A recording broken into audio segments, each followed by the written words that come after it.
जय हिंद। नमस्कार साथियों, कैसे हैं आप सभी लोग। उम्मीद करते हैं कि आप सभी लोग अच्छे होंगे और आप सभी लोग की तैयारी जो है साथियों बिल्कुल ही अच्छी तरीके से चल रही होगी। तो साथियों, आज की इस क्लास में हम सभी लोग जो है झारखंड एनम प्रवेश परीक्षा 2026 के लिए जो है टॉप ऐसे इंपोर्टेड और चुनिंदे प्रश्नों को देखेंगे जो कि साथियों आपके 23 अगस्त के एग्जाम के लिए काफी ही इंपोर्टेंट है। तो आप जो इस क्लास को बिल्कुल अच्छी तरीके से लास्ट तक देखिएगा और इस क्लास में दिए जाने वाले इन सभी क्वेश्चनों को आप अच्छी तरीके से जरूर याद कर लीजिएगा, जिससे कि आप जो अपने एग्जाम में सभी क्वेश्चन को आसानी तरीके से बना पाएंगे। तो चलिए क्लास को स्टार्ट करते हैं और देखिएगा कि क्वेश्चन जो है क्या पूछे गए। साथियों, यहाँ पे पहला क्वेश्चन है कि मानव शरीर में रक्त का चलन मुख्यतः किस अंग की कार्यात्मक जो है इकाई में होता है। चलिए बताइए। ये सभी क्वेश्चन काफी इंपोर्टेंट और एनालाइज किए गए क्वेश्चन हैं जो कि आपके 23 अगस्त के एग्जाम में 100% जो है ये सभी क्वेश्चन आपको पूछे जाएंगे। तो आप अच्छे से इन सभी क्वेश्चनों को याद कर लीजिएगा और बताइएगा आप यहाँ पे मानव शरीर में रक्त का चलन मुख्यतः किस अंग की कार्यात्मक इकाई में होता है। तो याद रखेंगे ये होते हैं आपके नेफ्रॉन में। ऑप्शन ए सही जवाब है, नेफ्रॉन में होगा। चलिए अगला प्रश्न यहाँ पे देखेंगे आप और प्रश्न है कि फेफड़ों में गैसों का आदान प्रदान जो है यह मुख्यतः कहाँ पर होता है। तो फेफड़ों में गैसों का आदान प्रदान मुख्यतः कहाँ पे होते हैं। तो ये आपके होते हैं वायु कोशिकाओं में। ऑप्शन यहाँ पे आपका जो है बी सही जवाब होगा। आप अच्छे से इनको जो है याद रखेंगे।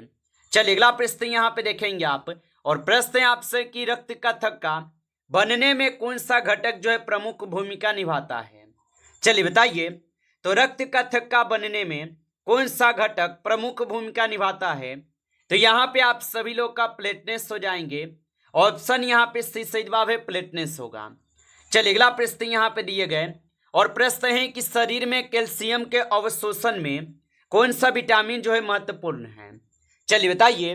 तो शरीर में कैल्शियम के अवशोषण में कौन सा विटामिन महत्वपूर्ण है।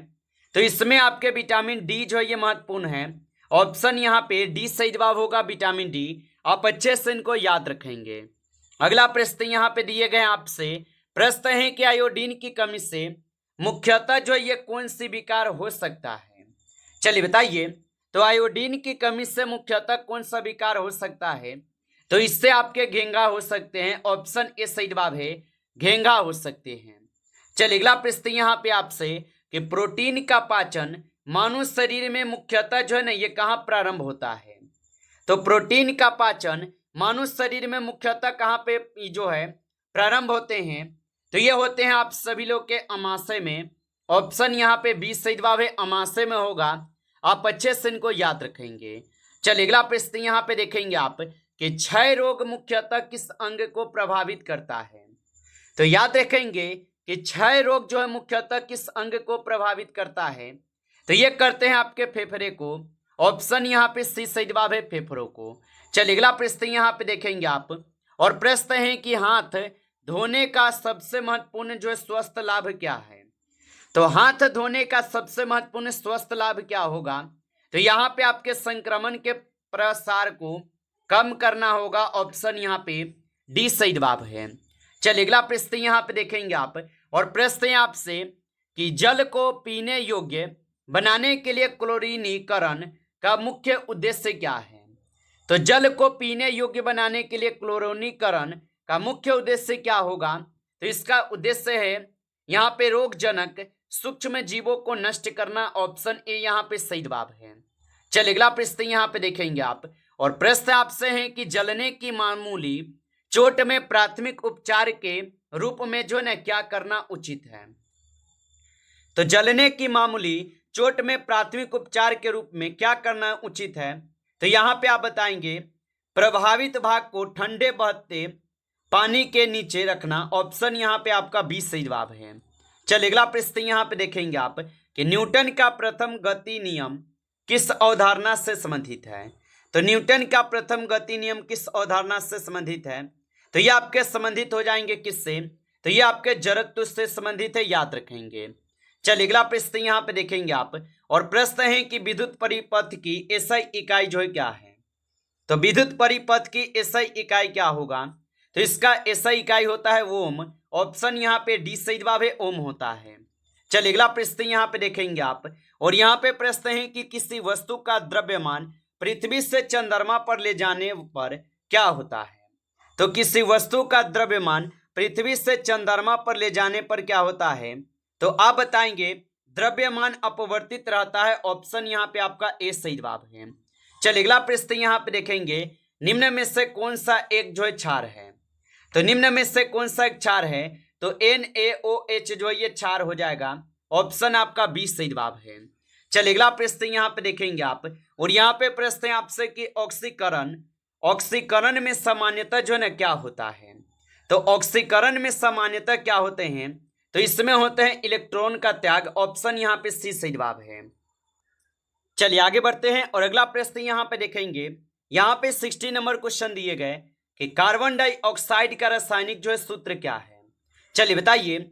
और मेरे भाई आप अभी तक इस क्लास को लाइक नहीं किए हैं तो इस क्लास को एक बार आप लाइक कर लीजिएगा, और नए हैं आप इस चैनल पे तो चैनल को सब्सक्राइब करके ऑल नोटिफिकेशन को ऑल पे दबा के जुड़ जाइए, जिससे कि जब भी कोई नई क्लास हो सबसे पहले क्लास का नोटिफिकेशन आपके पास पहुंच सके। तो आप इस चैनल को सब्सक्राइब करके जुड़े रहिएगा। और बताइए कि कार्बन डाइऑक्साइड का रासायनिक सूत्र क्या है? तो इसका रासायनिक सूत्र होगा CO3। ऑप्शन यहाँ पे डी सही जवाब है, CO3 होता है। चलिए अगला प्रश्न यहाँ पे आप देखेंगे, और यहाँ पे प्रश्न है कि परिस्थितिकी तंत्र में उत्पादक सामान्यतः जो है कौन होते हैं? तो परिस्थितिकी तंत्र में उत्पादक सामान्यतः कौन होते हैं? तो याद रखेंगे इसमें हरे पौधे होते हैं। ऑप्शन ए सही जवाब है, हरे पौधे होते हैं। आप अच्छे से इनको याद रखेंगे। चलिए अगला प्रश्न यहाँ पे देखेंगे आप, प्रश्न है कि खाद्य श्रृंखला में ऊर्जा का प्रभाव सामान्यतः जो है ये किस दिशा में होता है? तो खाद्य श्रृंखलाओं में प्रभाव सामान्यतः किस दिशा में होता है? तो ये होते हैं आप सभी लोग के उत्पादन से उपभोक्ता। ऑप्शन यहाँ पे जो है 20 सही जवाब है। चलिए अगला प्रश्न यहाँ पे है, और प्रश्न है कि एंटीबायोटिक दवाएं मुख्यतः किस प्रकार के रोग जनकों के विरुद्ध जो है ना प्रभावी होती है? तो एंटीबायोटिक दवाएं मुख्यतः किस प्रकार के रोग जनकों के विरुद्ध प्रभावी होती है? तो ये होते हैं आपके यहाँ पे बैक्टीरिया के। ऑप्शन यहाँ पे सी सही जवाब है, बैक्टीरिया। चलिए अगला प्रश्न यहाँ पे देखेंगे आप कि संतुलित आहार की सबसे उपयुक्त जो है विशेषता क्या है? तो संतुलित आहार की सबसे उपयुक्त विशेषता जो है यहाँ पे आप सभी लोग का क्या होगा? तो यहाँ पे सही जवाब ऑप्शन डी लगा देंगे आप। ऑप्शन डी सही जवाब है।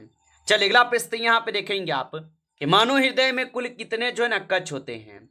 तो मानव हृदय में आपको पता है 4 कक्ष होते हैं। ऑप्शन यहाँ पे सी सही जवाब है। चलिए अगला प्रश्न यहाँ पे देखेंगे आप, रक्त में ऑक्सीजन का अधिकांश परिवहन किसके साथ होता है? तो रक्त में ऑक्सीजन का अधिकांश परिवहन किसके साथ होता है? तो ये होते हैं आपके हीमोग्लोबिन के साथ। ऑप्शन ए सही जवाब है, हीमोग्लोबिन के साथ। चलिए अगला प्रश्न यहाँ पे है, विटामिन सी की कमी से कौन सा रोग होता है? तो विटामिन सी की कमी से जो है यहाँ पे स्कर्वी रोग होता है। ऑप्शन आपका 20 सही जवाब है। चलिए अगला प्रश्न यहाँ पे देखेंगे आप 24 कि मानव शरीर में यूरिया का निर्माण मुख्यतः जो है कहाँ होता है? तो मानव शरीर में यूरिया का निर्माण मुख्यतः कहाँ होते हैं? तो ये होते हैं आपके यकृत में। ऑप्शन यहाँ पे डी सही जवाब है, यकृत में होते हैं। आप अच्छे से इनको जो याद रखेंगे। चलिए अगला प्रश्न यहाँ पे देखेंगे आप 25 क्वेश्चन है कि निम्न में से कौन सा रोग वायरस के कारण होता है? तो निम्न में से कौन सा रोग वायरस के कारण होते हैं? तो यहाँ पे आप सही जवाब ऑप्शन सी लगाएंगे, पोलियो होगा। ऑप्शन यहाँ पे सी सही जवाब है। चलिए अगला प्रश्न यहाँ पे दिए गए 26 कि ORS में मुख्यतः किसका संयोजन शरीर में जल और इलेक्ट्रोलाइट की कमी की पूरी करने में सहायता करता है? तो ये करते हैं आपके ग्लूकोज और इलेक्ट्रोलाइट। ऑप्शन ए जो है सही जवाब होगा। चलिए अगला प्रश्न यहाँ पे देखेंगे आप, यहाँ पे 27 क्वेश्चन है, ध्वनि निर्वात में क्यों नहीं चल सकती? तो ध्वनि निर्वात में क्यों नहीं चल सकती? तो आप बताएंगे ध्वनि के लिए माध्यम आवश्यकता होता है। ऑप्शन यहाँ पे आपका जो है 20 सही जवाब होगा। चलिए अगला प्रश्न यहाँ पे देखेंगे 28 क्वेश्चन है कि निम्न में से कौन सी गैस प्रकाश संश्लेषण में पौधों द्वारा उपयोग की जाती है? तो निम्न में से कौन सी गैस प्रकाश संश्लेषण में पौधों द्वारा उपयोग की जाती है? तो यहाँ पे कार्बन डाइऑक्साइड हो जाएगा। ऑप्शन आपका जो है डी सही जवाब होगा। चलिए अगला प्रश्न यहाँ पे देखेंगे 29 कि दूध में मुख्य रूप से पाए जाने वाला प्रोटीन कौन सा है। तो दूध में मुख्य रूप से पाए जाने वाला प्रोटीन जो है केसिन हो जाएगा। ऑप्शन यहाँ पे आपका बी सही जवाब होगा, केसिन होगा, याद रखेंगे। चलिए अगला प्रश्न यहाँ पे दिए गए कि झारखंड राज्य का गठन जो ये किस तिथि को हुआ था। तो झारखंड राज्य का जो गठन है इसका गठन होता है आपके कब, तो यहाँ पे आप सही जवाब ऑप्शन बी लगाएंगे 15 नवंबर 2000 को ईस्वी को। ऑप्शन यहाँ पे 20 सही जवाब है। चलिए अगला प्रश्न यहाँ पे देखेंगे आप कि झारखंड का स्थापना दिवस किस महान व्यक्तित्व की जयंती पर जो है मनाया जाता है। तो झारखंड का स्थापना दिवस किस महान व्यक्ति की जयंती पर मनाए जाते हैं। तो ये आपके बिरसा मुंडा की जयंती पे मनाए जाते हैं। ऑप्शन ए सही जवाब है। चलिए अगला प्रश्न यहाँ पे देखेंगे आप 33 क्वेश्चन है कि झारखंड का अधिकांश भाग किस पठार पर होता है। तो झारखंड का जो अधिकांश भाग है ये होते हैं छोटा नागपुर के पठार पे। ऑप्शन यहाँ पे सी सही जवाब होगा। चलिए अगला प्रश्न यहाँ पे देखेंगे आप, और यहाँ पे प्रश्न है कि झारखंड की सबसे ऊंची चोटी कौन सी है। तो झारखंड की सबसे ऊंची चोटी कौन सी होगा। तो झारखंड की सबसे ऊंची चोटी जो है यहाँ पे आप सभी लोग का कौन होगा, तो पारसनाथ हो जाएगा। ऑप्शन ए जो है सही जवाब है, पारसनाथ होगा। चलिए अगला प्रश्न यहाँ पे है, और प्रश्न है आपसे कि संथाल विद्रोह का प्रारंभ मुख्यतः किन नेताओं के नेतृत्व में हुआ था। तो संथाल विद्रोह का प्रारंभ मुख्यतः किन नेताओं के विद्रोह में हुआ था। तो यहाँ पे आप सही जवाब ऑप्शन बी लगाएंगे, सिंधु और कान्हू के होगा। ऑप्शन आपका बी सही जवाब है। चलिए अगला प्रश्न यहाँ पे देखेंगे 36 नंबर, बिरसा मुंडा का आंदोलन मुख्यतः किस क्षेत्र से संबंधित जो है था। तो बिरसा मुंडा का आंदोलन मुख्यतः किस क्षेत्र से संबंधित था। तो ये आपके छोटा नागपुर क्षेत्र से हो जाएगा। ऑप्शन ए सही जवाब है, छोटा नागपुर क्षेत्र से होगा। चलिए अगला क्वेश्चन यहाँ पे देखेंगे आप, क्वेश्चन है आपसे कि भारतीय इतिहास में स्थायी बंदोबस्त किस गवर्नर जनरल से संबंधित है। तो भारतीय इतिहास में अस्थायी बंदोबस्त किस गवर्नर जनरल से संबंधित है। तो ये संबंधित है आपके लॉर्ड कॉर्नवालिस से। ऑप्शन यहाँ पे आपका जो है सी सही जवाब है। चलिए अगला प्रश्न यहाँ पे देखेंगे 38, भारतीय राष्ट्रीय कांग्रेस की स्थापना जो है किस वर्ष हुई थी। तो भारतीय राष्ट्रीय कांग्रेस की जो स्थापना होती है इनकी स्थापना 1885 में होती है। ऑप्शन ए सही जवाब होगा। चलिए अगला प्रश्न यहाँ पे देखेंगे आप, और यहाँ पे 39 है, भारत में कर्क रेखा कितने राज्यों से होकर जो है गुजरती है। तो भारत में कर्क रेखा कितने राज्य से होकर गुजरती है। तो ये आपके कुल 8 राज्यों से होकर गुजरते हैं, याद रखेंगे। चलिए अगला क्वेश्चन यहाँ पे 40 नंबर देखेंगे, भारत की सबसे लंबी नदी जो पूरी तरह भारत की सीमा के भीतर बहती है कौन सी है। तो भारत की सबसे लंबी नदी जो पूरी तरह भारत की सीमा के भीतर बहती है कौन सी है। तो ये आपके गोदावरी नदी होगा। ऑप्शन यहाँ पे बी जो है सही जवाब होगा, गोदावरी नदी। नमस्कार साथियों, इस क्लास में टॉप आपके 40 क्वेश्चन थे जो काफी इंपोर्टेंट क्वेश्चन थे। साथियों यदि आपको क्लास अच्छा लगा हो तो आप इस क्लास को लाइक कर लीजिए। नए जुड़े हैं आप इस चैनल पे तो चैनल को सब्सक्राइब करके ऑल नोटिफिकेशन को ऑल पे दबा के जुड़ जाइए, जिससे कि जब भी कोई नई क्लास हो सबसे पहले क्लास का नोटिफिकेशन जो है आपके पास पहुंच सके। तो चैनल को सब्सक्राइब कर लीजिएगा। चलिए फिर मिलते हैं आपसे नेक्स्ट टॉपिक के साथ नेक्स्ट क्लास में। तब तक के लिए जय हिंद, जय भारत।